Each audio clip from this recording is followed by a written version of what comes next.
Start. I am G. Mohan, lecturer in Government Degree College, Bellampalli, Manchiral district. నేను ఇప్పుడు BA second year public administration central government అంటే కేంద్ర పాలనలో భారత రాజ్యాంగ ముఖ్య లక్షణాలపైన పాఠ్యాంశాన్ని వివరించదలుచుకున్నాను కనుక వినాల్సిందిగా కోరుతున్నాను. భారతదేశానికి స్వాతంత్రం వచ్చిన తర్వాత భారతదేశం తన సొంత రాజ్యాంగాన్ని రూపొందించుకోవడం జరిగింది. ప్రభుత్వం యొక్క స్వరూపం, పరిధి మరియు వివిధ రాజ్యాంగ సూత్రాలపై ప్రభుత్వం యొక్క దృష్టిని మరియు ప్రాధాన్యతలన్నింటినీ కూడా ఈ రాజ్యాంగం వివరించడం జరిగింది. ఏ దేశమైనా సమర్థవంతంగా రాజ్య కార్యకలాపాలు నిర్వహించాలంటే రాజ్యాంగంలోని సూత్రాలు ఎంతో అవసరం. అందుకోసమే ప్రపంచంలోనే అత్యంత పెద్దది మరియు సుదీర్ఘమైనది భారత రాజ్యాంగం. అదేవిధంగా భారత రాజ్యాంగం తత్వాన్ని రాజ్యాంగంలోని ముందు మాటలో పీఠికలో పొందుపరచడం జరిగింది. ఈ పీఠిక భారత రాజ్యాంగం యొక్క లక్ష్యాలను తెలియజేయడం అనేది జరుగుతుంది. 42వ రాజ్యాంగ సవరణ ద్వారా 1976లో భారత రాజ్యాంగ ప్రవేశికలో ఈ విధంగా పేర్కొనడం జరిగింది.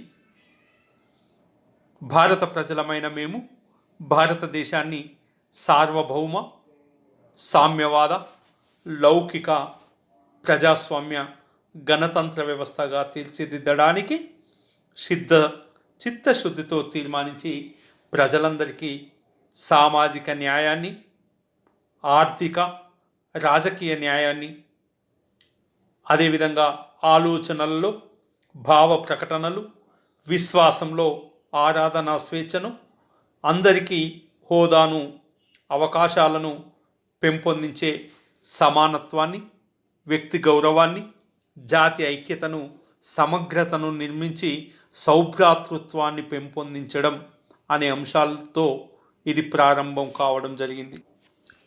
భారత రాజ్యాంగంలో యొక్క ముఖ్య లక్షణాలు. భారత రాజ్యాంగంలోని ముఖ్య లక్షణాలు: 1. భారత రాజ్యాంగం లిఖిత రాజ్యాంగం.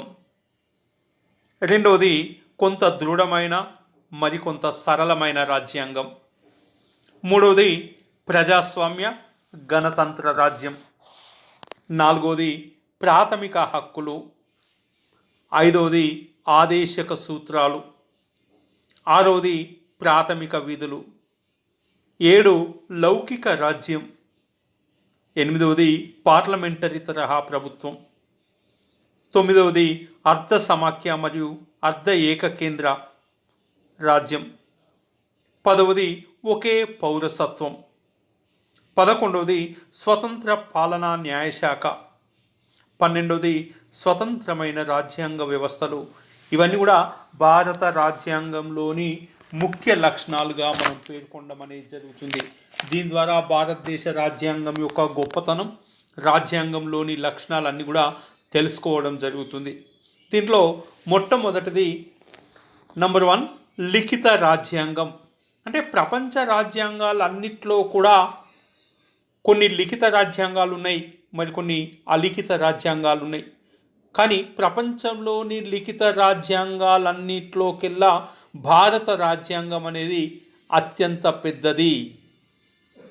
నేడు భారత రాజ్యాంగంలో 395 ప్రకటనలు, 444 ఉప ప్రకటనలు, 22 విభాగాలుగా మరియు 12 షెడ్యూళ్ళు ఉన్నాయి. భారత రాజ్యాంగాన్ని నేటి వరకు దాదాపు 100 సార్లకు పైగా సవరణలు చేయడం జరిగింది. మరి ఇంత పెద్ద రాజ్యాంగం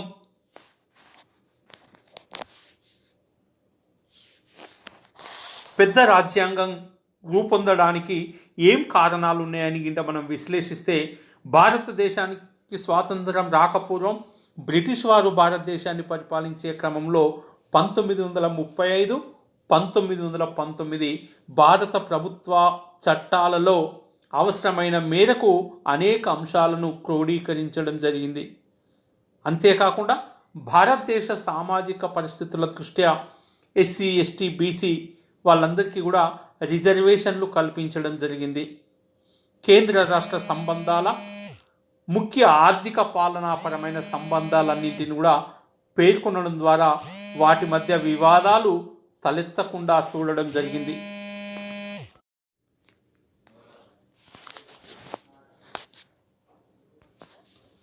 కేంద్ర రాష్ట్ర సంబంధాల ముఖ్య ఆర్థిక పాలనాపరమైన సంబంధాలను పేర్కొనడం ద్వారా వాటి మధ్య విభేదాలు తలెత్తకుండా అంశాలన్నింటిని కూడా అందులో చేర్చడం జరిగింది. రాష్ట్రాల పాలనకు సంబంధించిన వివరాలను పొందుపరచడం జరిగింది. అదేవిధంగా వ్యక్తుల ప్రాథమిక హక్కులు, ఆదేశిక సూత్రాలన్నింటినీ పొందుపరచడం జరిగింది.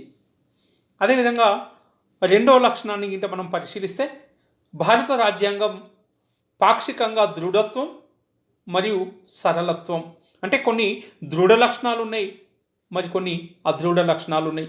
భారత రాజ్యాంగం పూర్తిగా దృఢమైనది కాదు, అదేవిధంగా సరళమైనది కాదు. అవసరమైనప్పుడు భారత రాజ్యాంగాన్ని సవరించుకోవడానికి అవకాశం ఉంది. కొన్ని భాగాలు సవరించాలంటే భారత పార్లమెంట్లోని సాధారణ మెజారిటీతోని సవరిస్తే సరిపోద్ది. కానీ మరికొన్నింటిని సవరించాలంటే మాత్రం 2/3 మెజారిటీతో ఆమోదించినప్పుడు మాత్రమే అది సవరించడానికి అవకాశం ఉంది. ఈ విధంగా భారత రాజ్యాంగం దృఢ మరియు అదృఢ రాజ్యాంగాల సమ్మేళనంగా పేర్కొంటాం.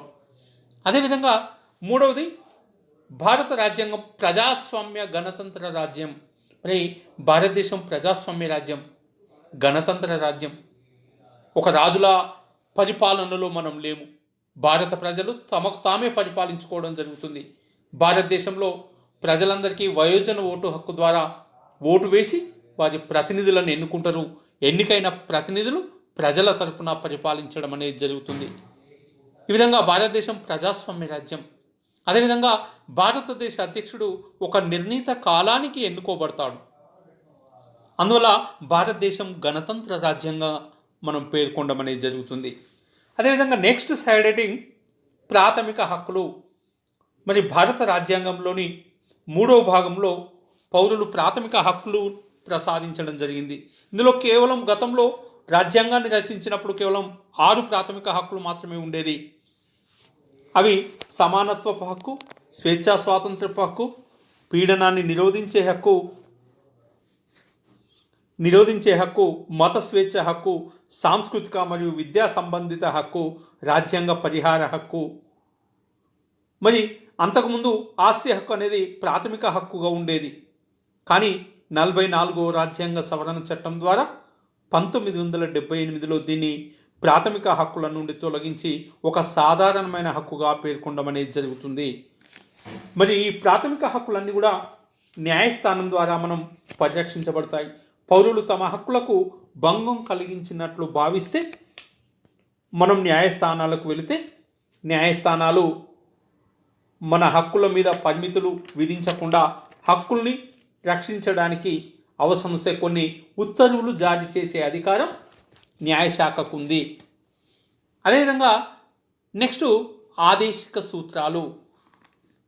భారత రాజ్యాంగంలోని 36 నుండి 51 వరకు ఉన్న ప్రకటనలన్నీ కూడా ఆదేశిక సూత్రాల గురించి వివరిస్తాయి. మరి ఏ దేశంలోనైనా మంచిది ఆదేశిక సూత్రాలు అనేటి వీటి యొక్క ముఖ్య ఉద్దేశం ఏంటంటే, ఏ దేశమైనా సామాజిక ఆర్థిక అభివృద్ధిని సాధించాలంటే ప్రభుత్వం ఎట్లాంటి నియమాలను తీసుకోవాలి, ఎట్లాంటి చర్యలను చేపట్టాలనే అంశాలను గురించి ఈ ఆదేశిక సూత్రాలు తెలియచేయడం అనేది జరుగుతుంది. వీటిలో ఉదాహరణ తీసుకుంటే మనం పౌరులకు తగిన జీవన భృతి కల్పించడం, సమాజంలో ఉన్న స్త్రీలకు పురుషులకు సమానమైన వేతనాలు అందించడం, ఆర్థిక వనరులన్నింటినీ కూడా పౌరులందరికీ పంపిణీ చేయడం, ఉచిత విద్య, ప్రతి ఒక్కరికి పని హక్కు, అదేవిధంగా వృద్ధాప్యంలో ప్రభుత్వ సహాయం, నిరుద్యోగం, అనారోగ్యం, అంగవైకల్యములకు వారికి పింఛన్లు అందించడం. ఇట్లా ఈ సూత్రాలన్నీ కూడా సంక్షేమ రాజ్యం కావాలంటే ఇలాంటి సూత్రాలను నియమాలను ప్రభుత్వాలు పాటించాలని కేంద్ర రాష్ట్ర ప్రభుత్వాలకు ఇచ్చిన సూచనలుగా వీటిని పేర్కొనడం అనేది జరుగుతుంది. అదేవిధంగా నెక్స్ట్ ప్రాథమిక విధులు. మరి ప్రాథమిక హక్కులు ఉన్నాయి, ఆదేశిక సూత్రాలు ఉన్నాయి. వాటితో పాటు భారత రాజ్యాంగంలోని 42వ రాజ్యాంగ సవరణ చట్టం ద్వారా రాజ్యాంగంలోని 4వ భాగంలో 51A ప్రకరణంలో 10 ప్రాథమిక విధులను పేర్కొనడం అనేది జరిగింది. వీటన్నింటిని కూడా ప్రతి ఒక్కరు కూడా నిర్వర్తించాల్సిన బాధ్యత ఉంది. ఇవి అన్నీ కూడా భారతదేశ పౌరుల ప్రాథమిక విధులుగా పేర్కొంటాం. భారత రాజ్యాంగాన్ని, జాతీయ జెండాను, జాతీయ గీతాన్ని గౌరవించడం, జాతి విమోచన కొరకు జాతీయ ఉద్యమం ద్వారా పెంపొందించబడిన గౌరవ ఆదర్శాలను అనుసరించడం, భారతదేశ సార్వభౌమత్వాన్ని, సమైక్యతను గౌరవించడం, అవసరమైనప్పుడు దేశ రక్షణకు సహకరించడం, భారత ప్రజల సౌభ్రాతృత్వాన్ని పెంపొందించడం, సామరస్యపూర్విత సంబంధాలను కలిగి ఉండడం, మత, భాష, ప్రాంతాల భేదాలను విడనాడి మహిళల గౌరవ ప్రతిపత్తులకు భంగం కలగకుండా చూడాల్సిన బాధ్యత మనందరిది. అదేవిధంగా భారతదేశ సంస్కృతి, సాంప్రదాయాలను, విలువలను పరిరక్షించాలి. భారతదేశ అటవీ సంపద, సరస్సులను, వనరులను, నదులను, వన్యమృగాలను పరిరక్షించడం, శాస్త్రీయ, మానవీయ మరియు ఆలోచన ధోరణులను, దృక్పథాలను కలిగి ఉండడం, ప్రభుత్వ ఆస్తులను కాపాడడం, హింసాత్మక చర్యలకు పాల్పడకుండా ఉండడం, భారత జాతి ఉన్నత శిఖరాలకు చేర్చి అన్ని రంగాలలో అభివృద్ధిని సాధించడానికి వ్యక్తులందరూ వ్యక్తిగతంగా మరియు సమిష్టిగా విజ్ఞానాన్ని పెంపొందించడానికి కృషి చేయాలి. ఇవన్నీ కూడా హక్కులతో పాటు విధులను కూడా తెలియజెప్పడం కోసం భారత రాజ్యాంగంలో పొందుపరచడం జరిగింది. అదేవిధంగా రాజ్యాంగ లక్షణాలలో 7వది లౌకిక రాజ్యం. మరి భారత రాజ్యాంగాన్ని 42వ రాజ్యాంగ సవరణ ద్వారా లౌకిక అనే పదాన్ని రాజ్యాంగ ప్రవేశికలో చేర్చడం జరిగింది. అంటే దీని ప్రకారం భారత రాజ్యాంగం ఏ ఒక్క మతాన్ని ప్రత్యేకంగా గుర్తించదు, అన్ని మతాలను సమానంగా గుర్తిస్తుందనే విషయాన్ని ప్రజలకు తెలియచేయడానికి ఈ పదాన్ని రాజ్యాంగంలో చేర్చడం జరిగింది. భారతదేశం అంటే రాజ్యం మతం ఆధారంగా లేదా ప్రాతిపదికగా పౌరుల మధ్య ఎలాంటి వివక్షత చూపదు. రాజ్యం కానీ ప్రభుత్వం కానీ ఒక మతాన్ని ప్రోత్సహించడం కానీ లేదా మరొక మతాన్ని అణచివేయడం కానీ చర్యలు తీసుకోదు. ప్రజలు తమకు నచ్చిన మతాన్ని స్వీకరించడానికి, సాంప్రదాయాలను ఆచరించడానికి, కట్టుబాట్ల గూర్చి, మతం గూర్చి ప్రచారం చేసుకోవచ్చు. అందువల్ల ఇది లౌకిక రాజ్యం, మత ప్రమేయం లేని రాజ్యం భారత రాజ్యం. అందువల్ల ఇది ఒక లక్షణంగా ఉంది. అదేవిధంగా 8వ లక్షణం ఏంటంటే పార్లమెంటరీ తరహా ప్రభుత్వ విధానం. మరి ఎక్కడైతే బ్రిటిష్ రాజ్యాంగం మాదిరిగానే భారతదేశం కూడా పార్లమెంటరీ తరహా విధానాన్ని అనుసరించడం జరుగుతుంది. పార్లమెంటరీ తరహాలో 2 సభలు ఉంటాయి. ఒకటి ఎగువ సభ, రెండవది దిగువ సభ. భారత రాజ్యాంగంలో పేర్కొన్నట్టు పార్లమెంటరీలో ఎగువ సభ రాజ్యసభ అంటాం, దిగువ సభను లోక్సభ అంటాం. ఈ విధానంలో కార్యనిర్వాహక వర్గం అనేది శాసనసభకు బాధ్యత వహిస్తుంది. శాసనసభ విశ్వాసం చూరగొన్నంత కాలం కార్యనిర్వాహక వర్గం అధికారంలో కొనసాగడం అనేది జరుగుతుంది. భారత రాష్ట్రపతి 5 సంవత్సరాల కాలపరిమితికి ఎన్నుకోబడతాడు. ఇతడు నామమాత్ర రాజ్యాధిపతి. కేంద్ర మంత్రిమండలికి అధ్యక్షుడిగా వ్యవహరించే ఎవరైతే ప్రధానమంత్రి ఉంటాడో అతడే ప్రభుత్వానికి వాస్తవాధిపతిగా పేర్కొంటాం. మంత్రిమండలి మొత్తం కూడా లోక్సభకు సమిష్టిగా బాధ్యత వహించడం జరుగుతుంది. లోక్సభ విశ్వాసం కోల్పోతే మంత్రులతో పాటు అందరూ కూడా రాజీనామా చేయడం జరుగుతుంది ప్రభుత్వం. రాష్ట్రపతి మంత్రిమండలి సలహాపై మాత్రమే విధులను నిర్వహించడం జరుగుతుంది. ఇదే విధంగా కేంద్రంతో పాటు రాష్ట్రాలలో కూడా పార్లమెంటరీ తరహా విధానమే అమల్లో ఉంది. 2 సభలు ఉండొచ్చు. కోరుకుంటే ఒక సభ అయినా కూడా ఉండడానికి అవకాశం ఉంది. అదేవిధంగా మరొక లక్షణం 9వది ఏకకేంద్ర సమాఖ్య విధానం. భారత రాజ్యాంగంలో కొన్ని లక్షణాలు ఒకే కేంద్రం అన్నట్టుగా మనకు కనబడతాయి. మరికొన్ని సమాఖ్య లక్షణాలు, అటు కేంద్రం ఇటు రాష్ట్రాలు రెండింటికి కూడా హక్కులు ఉన్నట్టు కనబడతాయి. భారత రాజ్యాంగం సమాఖ్య స్వభావ లక్షణాలు కలిగి ఉందని, అదేవిధంగా మరియు ఏకకేంద్ర స్ఫూర్తిని కూడా కలిగి ఉందని చాలామంది రాజ్యాంగ నేతలు అభిప్రాయపడడం అనేది జరిగింది. భారత రాజ్యాంగంలో లక్షణాలలో తీసుకుంటే లిఖిత రాజ్యాంగం, అదేవిధంగా రాజ్యాంగంలోని అత్యున్నతమైన దృఢత్వం, స్వతంత్ర న్యాయశాఖ,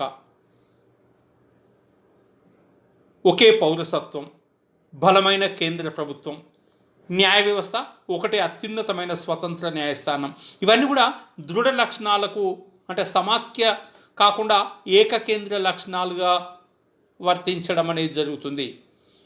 మరి భారతదేశంలో ఏకకేంద్ర లక్షణాలతో పాటు సమాఖ్య లక్షణాలు, కేంద్రంలో కేంద్ర ప్రభుత్వం, రాష్ట్రంలో రాష్ట్ర ప్రభుత్వాలు రెండు కూడా ఉండడం అనేది జరుగుతుంది. ఏకకేంద్ర లక్షణాలు కూడా భారత రాజ్యాంగంలో పేర్కొనబడ్డాయి. ఈ విధంగా భారత రాజ్యాంగాన్ని కొద్దిమంది సహకార సమాఖ్యగా పేర్కొనడం అనేది జరిగింది. నెక్స్ట్ 10వ లక్షణం ఏక పౌరసత్వం. అంటే భారత రాజ్యాంగంలో పేర్కొన్నట్టు ఏక పౌరసత్వాన్ని గుర్తించింది. అంటే భారతదేశంలో ఏ ప్రాంతంలో ఏ రాష్ట్రంలో నివసించే పౌరుడైనా కూడా భారత పౌరుడుగానే పరిగణించబడతాడు. అతనికి ఒకే ఒక పౌరసత్వం ఉంటుంది, అదే ఏక పౌరసత్వం. ఇదే దేశ ఐక్యతకు జాతి సమైక్యతకు ఒక చిహ్నంగా పరిగణించబడడం జరుగుతుంది. ఇదే అమెరికా లాంటి దేశాల్లో తీసుకుంటే ద్వంద్వ పౌరసత్వం ఉంది. రెండు రాష్ట్రాల్లో కానీ దేశంలో కానీ రెండు పౌరసత్వాలు ఉన్నాయి. కానీ భారతదేశంలో ఏక పౌరసత్వం మాత్రమే ఉండడం అనేది జరిగింది. ఇందులో భారత రాజ్యాంగ లక్షణాలలో చివరిది స్వతంత్ర న్యాయశాఖ, న్యాయ వ్యవస్థ. అంటే భారత రాజ్యాంగంలో న్యాయ వ్యవస్థకు అత్యంత ప్రాధాన్యత ఇవ్వడం జరిగింది. ఎందుకంటే న్యాయ వ్యవస్థకు శిఖరాగ్రం ఏంటంటే అత్యున్నతమైనది ఏంటిదంటే సుప్రీంకోర్టును ఏర్పాటు చేయడం జరిగింది. భారతదేశంలో సుప్రీంకోర్టే అత్యున్నత న్యాయస్థానం. ఇది పౌరుల ప్రాథమిక హక్కులను కాపాడుతుంది, రాజ్యాంగాన్ని పరిరక్షిస్తుంది. అవసరం వస్తే కార్యనిర్వాహక వర్గం చేసే చర్చలు కానీ, శాసనసభలో ఆమోదించిన శాసనాలు కానీ రాజ్యాంగానికి విరుద్ధంగా ఉంటే ఇవి చెల్లవు అని చెప్పే అవకాశం, తీర్పిచ్చే అధికారం సుప్రీంకోర్టుకు ఉండడం అనేది జరుగుతుంది. ఈ విధంగా న్యాయశాఖ అత్యున్నత న్యాయ సమీక్షాధికారాన్ని కూడా చెలాయించడం అనేది జరుగుతుంది. అట్లాంటి స్వతంత్ర న్యాయ వ్యవస్థ భారత రాజ్యాంగంలో పేర్కొనబడడం జరిగింది. రాజ్యాంగ నియమాలను కూడా అంతిమంగా సమీక్షించే అధికారం ఉన్నత న్యాయస్థానమే. అట్లాంటి సుప్రీంకోర్టులో ప్రధాన న్యాయమూర్తితో సహా 30 మంది న్యాయమూర్తులు ఉంటారు. వీళ్ళందరూ కూడా విచారించి, సుప్రీంకోర్టు అప్పీళ్లను విచారించి మరియు సలహా రూపక అధికార పరిధిని కలిగి ఉండడం అనేది జరుగుతుంది. పౌరుల ప్రాథమిక హక్కులకు సుప్రీంకోర్టు రక్షణ కవచంగా నిలవడం అనేది జరుగుతుంది. అదేవిధంగా కేంద్ర రాష్ట్ర ప్రభుత్వాలు కానీ వివిధ ప్రభుత్వాల మధ్య వచ్చే వివాదాలను కూడా పరిష్కరిస్తుంది. అవసరం అనుకుంటే రాష్ట్రపతికి కూడా సలహా రూపకంగా సలహాలు ఇచ్చే అధికారాన్ని కలిగి ఉండడం అనేది జరుగుతుంది. ఈ విధంగా సుప్రీంకోర్టు ఇచ్చిన తీర్పులన్నింటినీ కూడా దేశవ్యాప్తంగా అన్ని న్యాయస్థానాలన్నీ కూడా పాటించాల్సిందే. ఈ విధంగా భారత రాజ్యాంగం అత్యున్నతమైన రాజ్యాంగం, సుదీర్ఘమైన రాజ్యాంగం. ఇలాంటి రాజ్యాంగంలో ఉన్న లక్షణాలన్నీ కూడా మనం చదవడం ద్వారా అన్ని విషయాలను మనం మన దేశ పరిస్థితులు అన్నింటిని కూడా విశ్లేషించుకోవడానికి అవకాశం ఉంది. Thank you.